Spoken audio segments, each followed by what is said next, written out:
Then what else we can do with our font is not just formatting but also editing.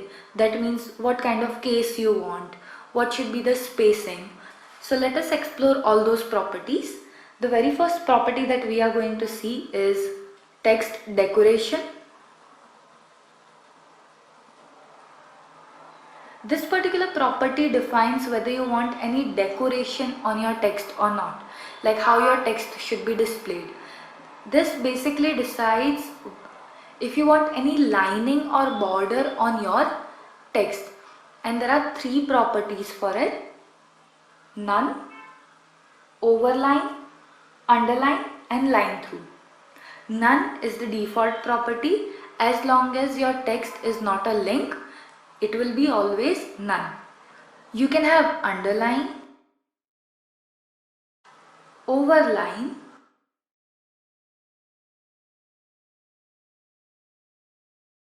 or line through, which will strike out. So this is the text decoration property, which defines where if you want any lining on your text, and in case if you want it, then where you want it: under the text, over the text or through the text. So I will change it to overline again. Then let us see letter spacing and word spacing, because browser will be displaying spacing between your words and letters within those words as per the browser setting or as per the user's setting for that browser. So whatever is default will be applied or showed to the user when they access the web page, but you can set it if you want it more or less than what is being shown. So for that we have property called letter spacing for letters and word spacing for words. So let us see word spacing.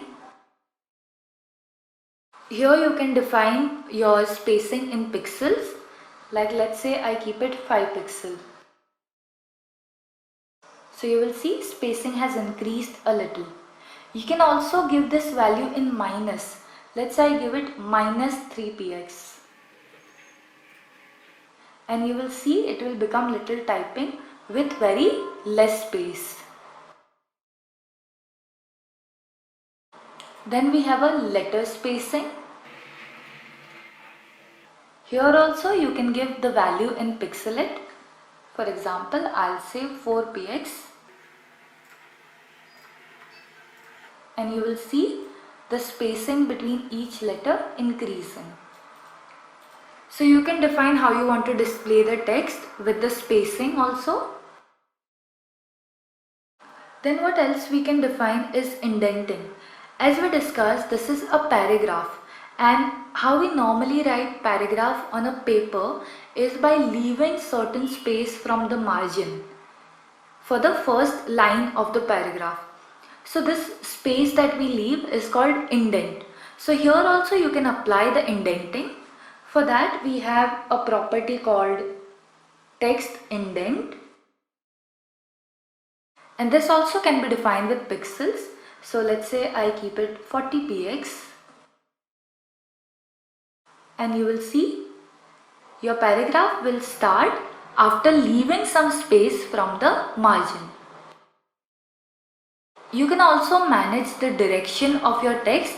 As you know that the default is left to right based on the English language, the language that is being displayed. So your default is left to right. But let's say you want to display your text right to left and not left to right. So in that case, we can give direction property, and in it we can define two values, either LTR for left to right and RTL for right to left. So right now LTR is applied, which is left to right. So let us apply RTL and see what happens. And you will see the text is starting from the right. So if you want to show language that starts from right to left, then you can use this direction property for it. Let me make it LTR again.